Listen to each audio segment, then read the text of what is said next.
Hey Inventors, got an idea for the next big toy? Then get down to the Inventors Workshop on September 20th and pitch your idea to Hasbro, Argos and more. Visit inventorsworkshopevent.com to book your place at Whittlebury Hall.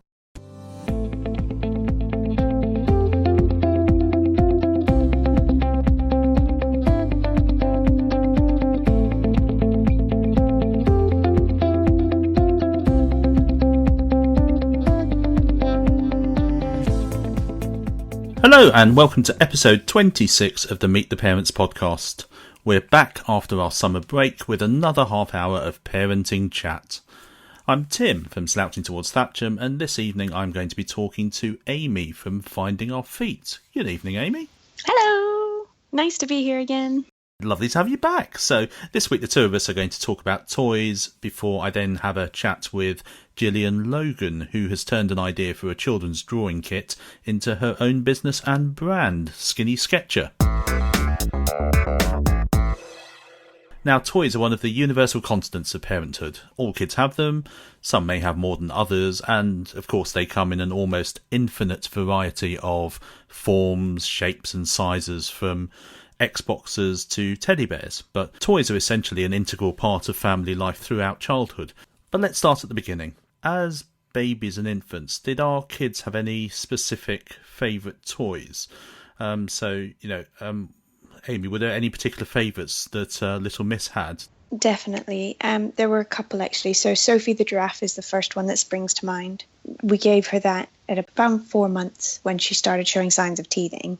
And we just had the standard one. And he was a bit big. She was a bit big for her at that stage. But she just really loved her. And it was actually really nice to see how she played with her at different ages. Because obviously at 4 months, she just sucked on her foot or whatever. It wasn't much playing involved. And we would kind of wiggle her and make voices or whatever you do as a new parent. But as she grew, she kind of started recognizing her as Sophie. So although she couldn't say Sophie, if we said Sophie, she knew to go and look for her. And then I remember the day she was strong enough to squeeze Sophie and make her squeak herself. And just the look of joy on her face that suddenly her little thumbs were strong enough was just lovely. And that was, she found her bizarrely the other week at the bottom of the toy box, and she remembered her. I mean, we definitely haven't played with Sophie since we moved into this house 6 months ago. And she literally pulled her out the box and went, Sophie! And we both went, oh my God, I can't believe she remembers her. Like, you just don't expect them to. So she obviously made an impact as well. And the other one that springs to mind is what we called the disco donut. That's not its official name, though it should be. And I've actually written a review of this on my own blog before. I think it's by Leapfrog, and it's a bit like the jumperoo, except that they're not suspended. So they basically sit inside a big 3D donut that kind of moves, and you can raise and lower the height to do with their own height. And then it's got like a seat like the jumperoo has, so they can stand and support themselves, but if their legs tire, they can sit. And around them is basically what ours was the kind of disco music version. And so you hit different buttons. There was like a keyboard, there was a microphone that she could sing into, and then all these flashing lights and like a little disco ball that span. And she could also turn around so she could hit any point on the donut shape. The seat inside moved, and that lasted her from, I think, 4 months till she was basically too tall for it at about 10 or 11 months. But I think it's meant to last them up to 12. We had one of those kind of traditional, kind of door-mounted baby bouncers that all three of our kids tried in succession and all kind of went, yeah, what's the point of that then? How funny, because my parents have a photo of me in one of them and I'm asleep. Apparently I literally lived in this thing. It was just the only thing that made me happy. Isn't it funny how kids have different preferences? Yeah, it is, isn't it? And going back to what you were saying about kids and soft toys, I mean, yeah, they do form some incredibly close attachments to them. Like you say, with Little Miss, even ones that have been put away in the bottom of a box and forgotten for months or even years on end, they come back to them and they remember the names, and all the memories clearly come flooding back. And with the combination of our three over the years, we've built up a veritable menagerie of soft toys. Do you find that Cara has more cuddly toys than the boys? Because I was an only child and I had hundreds, but I wasn't sure if that was because I was a girl or an only child. She probably does, if only because she's been the last and she's inherited a lot of them from the boys. That's a good point. But the boys do still have their kind of one or two favourite toys that they take with them to bed. But I see the ones that are now primarily lined up at the end of Cara's bed. And I can remember them all, but I can't remember half their names. It's like when you go back and look at an old school photo and you go, yeah, I went to school for 5 years with you, but I can't remember what your name is. I noticed on Instagram you'd also recently invested in one of those pop-up sun tents, which appears to have become a bit of a toy in itself, hasn't it? That was a hand-me-down from our neighbour. She popped her head out the door as we were leaving the other day and she said, "Oh, wait, I found something for you in the loft." It's been brilliant. Yeah, it's literally one of these ones you take it out the bag and it just goes woof and it pops up. And she's basically created a little Wendy House spaceship thing with this pop-up tent. It's been brilliant. It's a little bit like whenever you have a big cardboard box, isn't it? There's nothing kids love better than something like that. And sometimes it's the simplest things that give them the most fun, isn't it? It completely is. Digging in the dirt is one of our daughter's favourite things. Give her a spade and some soil and she's happy. The other thing that, honestly, we just could not fault was we had one of those, I think it was Fisher-Price, but it might have not been, I'm not sure, one of the walkers. And it's been the same design since like the 70s. It's just now brighter colours with flashing lights on the front. And my mum got it for her when she was like 5 months old because she saw it on offer and was like, "Oh, you had one of these, you loved it." She's too small for it, really. And it's still, if she sees it kind of at the edge of the room, she'll still wander over to it and kind of use it as a buggy for the dolly type thing and stick the dolly on the top. And she just loved it. Do you find that for Little Miss you consciously buy any specific types of toy for her? Yes and no. We consciously fostered a love of books. They're not really toys, I suppose, but I mean, we've spoken before about how much she loves books, and we read to her from 6 weeks old. We've consciously tried to make sure she's not necessarily only got girly toys in the stereotypical sense. But she does love dolls and she loves cooking, but that might partly be because my other half loves cooking and so he cooks with her and so then she likes to pretend and stuff. But she doesn't have an ironing board and she doesn't have a Hoover. I put my foot down there. No, it's more goes in phases, I think. She kind of drives it. Lego is the current phase. We're currently at Duplo, so they're a bit easier to spot before you step on them. And we only introduced it to her about a month ago, and she's quite enjoying building towers, which is fun. Yeah, and like you, we've got our kids' bookshelves are full of classic books, whether it's the classic baby books like your Dear Zoos and things like that, to right up to we're currently reading a lot of the Paddington books and things like that. And I think actually I'm a bit of a traditionalist at heart as well. I've always been a sucker for traditional toys, so we've got lots of wooden toys and those kind of Brio train sets. And we're the same. Have you noticed yet whether she's developed any kind of preference for any particular type of toy? As I said, I think it goes more through phases. So she does books and music and digging in the dirt are kind of the constants. But other than that, it seems to go through phases. Like she loved, kind of a matching game where you put the cards down and then she has to find the matching ones. She loved that for a while and then she's gone completely off it in the last couple of months. But she's loving toy food and, as I said, making us a coffee and stuff. But then another time she might be completely in a phase of something else. As I said, Lego is a kind of a new one at the moment, so there's a novelty around that. But dolls, she does quite enjoy looking after the babies, which I don't know where she gets that from. What about you? I mean, did the boys and Cara show any preference or? Yeah, they have, and it's been noticeable, I think, that Cara has gone down a slightly different path to the boys. So the boys mostly, if I was going to characterise them, I'd say they like playing with things. So, toy cars, Lego, my iPad, anything that has a screen, really. From what age did you I don't know if you remember, but did they show that from quite early on? Yeah, now I remember with Isaac, he learned to unlock my iPhone and operate it the same week he learned to walk. So that was about 14 months.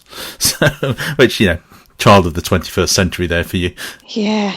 So, yeah, I mean, they got into it really early. And Cara, on the other hand, she's not she's very familiar and comfortable with technology, but she's much less interested in it than the boys are, and she's much more around, it's almost the kind of the traditional girly thing, which we haven't actively encouraged, but she just seems to have adopted it. So she's all about dressing up and role play and stuff like that. So many of her toys involve inevitably Anna and Elsa and costumes and accessories, which she is constantly changing in and out of. It's a little bit like being backstage at London Fashion Week sometimes. They almost do seem to have split along stereotypical gender lines, not through anything that I guess stereotypes start from somewhere, don't they? I mean, they don't just pull them out of thin air. No, that's right. And, whether that's been because of that's the kind of environment they've been used to in preschool or, whatever it is, it's how they've developed. So, that's fine. I also wonder, and this may not be so much the case in terms of, obviously, the boys have definitely, from what you've said in the past, follow in your footsteps.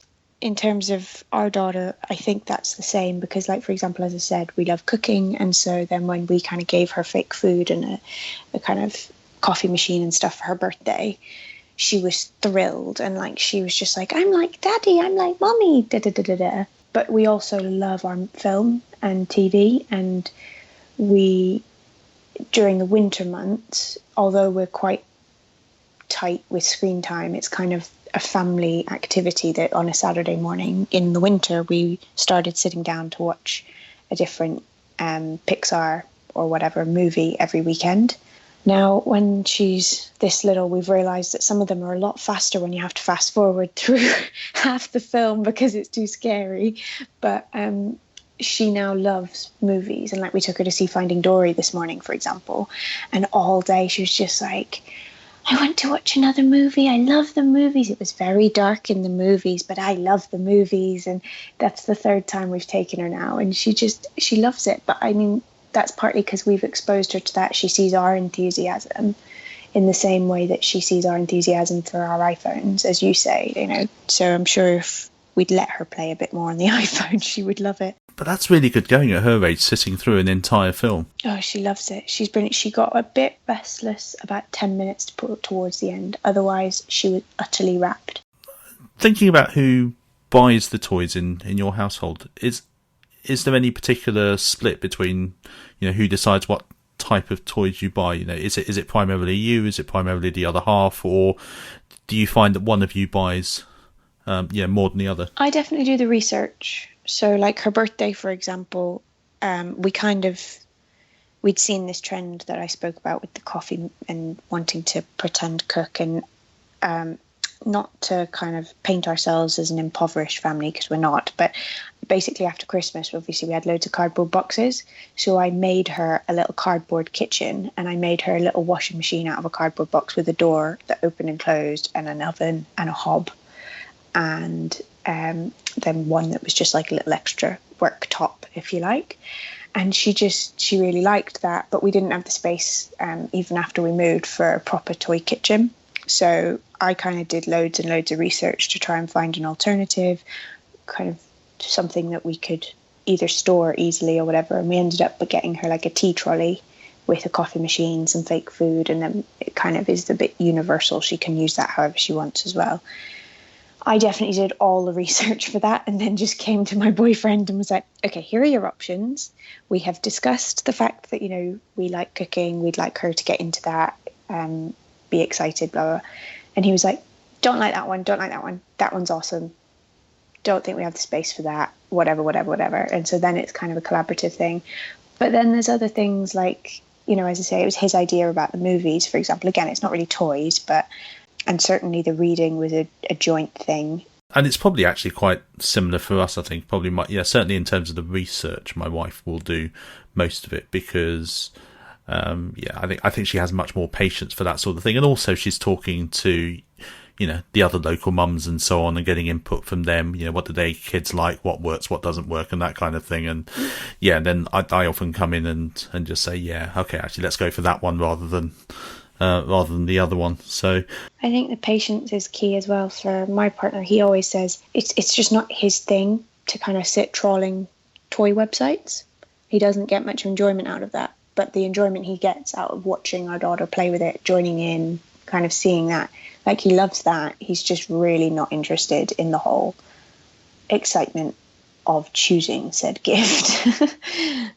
Finally, just to wrap this section up, is there any one or two specific toys that you would absolutely recommend to fellow parents? I think for us, the one game that's really been a massive hit for us has been a card game called Dobble, which is a little bit like matching pairs that we were talking about earlier, but you have a set of cards and each card contains a number of symbols or objects. So they can, even for a young child, they can recognise them and articulate what they are. And every card has exactly one object in common with every other card. And the aim of the game is you put down a card, and each player has to try and identify what the object that matches the one on their card. But it's absolutely brilliant because it's a great leveler. And what we found is, with many games, if you're an adult or if you have a, kind of a game playing kind of mind, you're going to have a natural advantage over the other people you're playing against. But with this, actually, we find the kids wipe the floor with us all the time. and even Cara, we've had it for about a year. So she's been playing it since she was about 3 years old. And she's just as good at it as I am. And it's brilliant to have a game like that where kids can compete, on a complete level, on a level playing field with adults. Across the ages as well. It's brilliant. I would recommend that to anyone. So what was it called, sorry? It's called Dobble, Dobble. How about yourself, Amie? And anything in particular that you would recommend? We got our daughter a teepee for her first birthday, but again, I don't know if that counts as a toy. But for her first birthday, we really, really wanted to get her something that would last her kind of a while, because we felt like it was a momentous, again, my research here. And then the other half said yes and no to the different ones. But it's been great to see her growing up with that, and hopefully that will last quite a while. And she uses that as a little hiding place. We read her bedtime story in there every night. She treats it like a bed for the dolls. She closes it up, and then it's a little Wendy house type thing for her. So it is sort of a toy, but also sort of not. But yeah, the teepee is what's springing to mind for me, I think. So there you have it. Toys.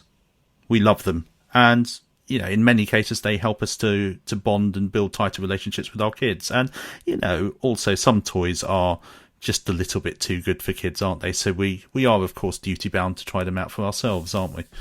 Oh, if you insist. Hey inventors, got an idea for the next big toy? Then get down to the Inventors Workshop this September 20th and pitch your idea to Hasbro, Jazzwares and Argos. Visit inventorsworkshopevent.com to book your place at Whittlebury Hall. As a parent of 3 kids, aged between 4 and 8, I'm always on the lookout for toys and activities that will not only keep them occupied, but encourage their imagination and creativity, which is why the Meet the Parents podcast is proud to be supporting the Inventors Workshop event at Whittlebury Hall in Northamptonshire on September the 20th. Now, this annual event brings together over 150 of the leading inventors, distributors, retailers and investors in the toy industry. They'll all be there to discover new ideas, make connections and stay at the forefront of innovation in toys. So this year is going to be the 3rd Inventors Workshop. Over the next few weeks, I'm going to be talking to some of the parenting entrepreneurs who've brought some fantastic ideas to market. So we're kicking off this week by talking to Gillian Logan, one of the success stories of the very first Inventors Workshop, who's the founder of Skinnyskechers. So good evening, Gillian. Hi. So just to kick off, can you give us a little bit of background about you and your family? Yep, I'm mum to Zach 10 and Maya 7. I'm an architect and, as you said, I'm the founder of Skinnyskechers. And so now tell us a little bit about the brand and the product. So what is it and where did the inspiration for it come from? Sure. Well, Skinnyskechers is a range of step-by-step drawing and colouring kits for boys and girls aged 7 years up. Children can learn how to structure a drawing using tracing paper and simple step-by-step drawing instructions.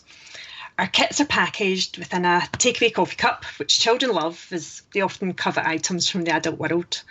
The quirky, compact packaging is filled to the brim with drawing fun and perfect for keeping little ones occupied when out and about or at home on rainy days, which we have plenty of in Scotland, obviously.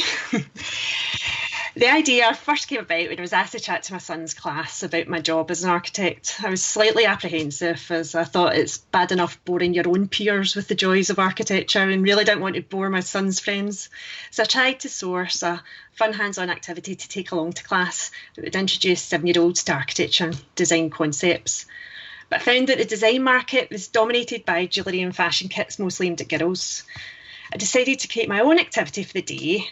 And knowing that kids like the absurd and bizarre, I came up with an activity based on famous lookalike buildings, including the Gherkin, the Shard and the Pringle.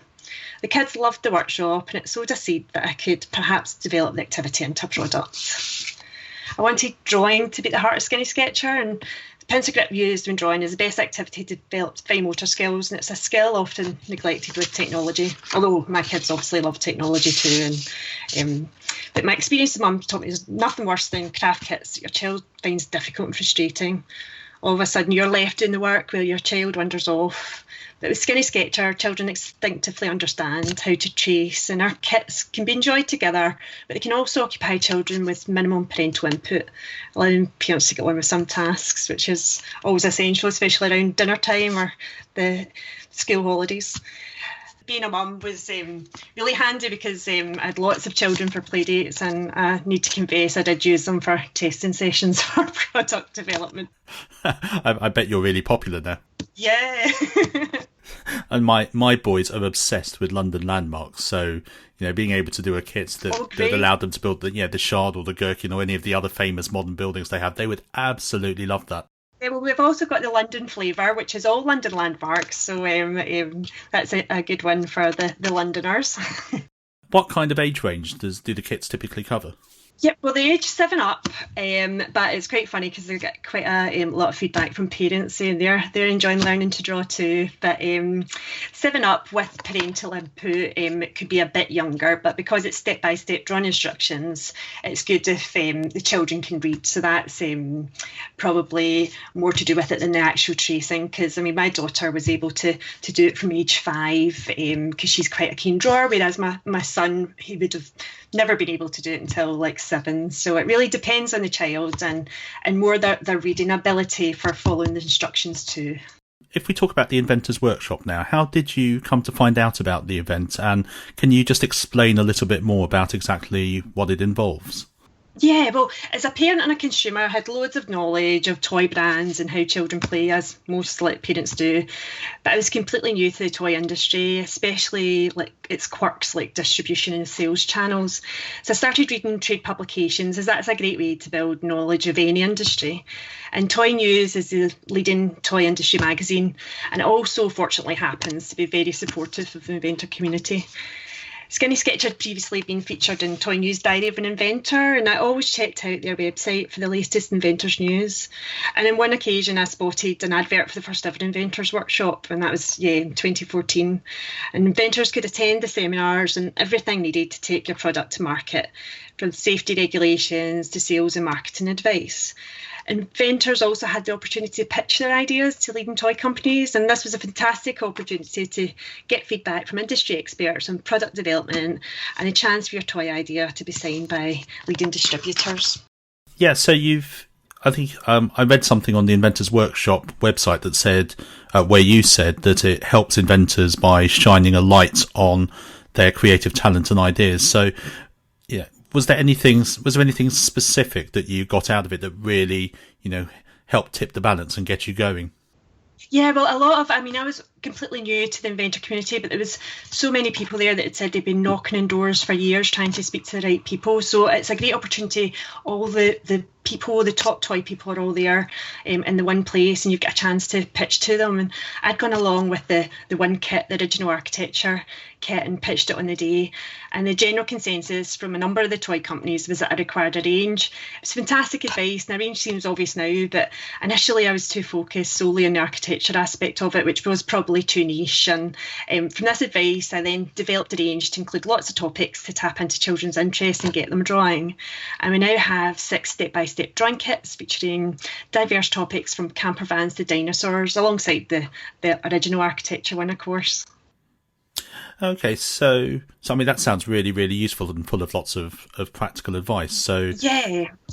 So Skinnyskechers is now on the market, obviously. How long has it been on sale for? Well, we launched the kits at the Toy Fair in London in January 2015. That was to trade, so it was a while to get it to consumer. It was received really well by the retailers, and we hit the shelves around about a year ago. So it's been a steep learning curve to take it to market, but the seminars at the Inventors Workshop certainly helped fill the gaps in my knowledge, and it provided me with a lot of helpful contacts within the industry through the networking sessions. And we're developing the brand further, and I've just signed a distribution deal with Cuckoo Toys, who are a leading distributor in the arts and crafts market. So that's really exciting. Oh, fantastic. So, yeah, are you pleased with how things have been going so far? Yeah, more than pleased. It's exceeded my expectations, and it has been really well received. And I think the fact that it has been developed by a mum is certainly of interest to other parents, because quite often toys can sometimes be designed by committee by top toy companies. So it's nice that the Inventors Workshop does give parents a chance to get their ideas that they've honed through interaction with their children to the market. Now, I understand you've also got a second range coming out soon, haven't you? So tell us a little bit more about that, and what's involved in it, and when we can expect to see it on sale. Yep, well, it's just come onto the market in the last couple of weeks to coincide with the holidays, and it's the Colour Up Cup, and it features intricate drawings inspired by nature, and the kit includes 12 colouring freezes and colour pencils, eraser and sharpener. So it's perfect for keeping kids busy over the summer holidays and shove it in a bag, take it anywhere, or bring it out on the kitchen table when it's chucking it down, as it often does here. So hopefully now people are interested, and they've got a much better idea of what the products and the range are like. So where can we find the Skinnyskechers range for sale? Yep, well, we're in a number of independent gift shops and visitor attractions across the UK. That's through our distributor, Cuckoo Toys, and our online sales, you can find us on Amazon, and also our own shop at skinnyskechers.com. That's great. So thanks very much for joining me this evening, Gillian. Pleasure. It's been a real pleasure finding out about you and Skinnyskechers, and good luck with both the existing and the new range. Oh, thank you, Tim. And that's it for another episode of the Meet the Parents podcast. We'll be back next week, but in the meantime, here's where you can find Amie and I online. So, Amie? I am findingourfeet.co.uk and Twitter and Instagram at findingourfeet. And I'm slouchingtowardsthatcham.com, and you can find me at ThatchamDad. So you can download this podcast on iTunes and Android devices, on our website at meettheparentspodcast.com, and via a variety of podcasting apps. Do also please give us a follow on Twitter at Parents Podcast, and Facebook at facebook.com/meettheparentspodcast. So thank you for listening, and do please join us again next week. Good night. Bye.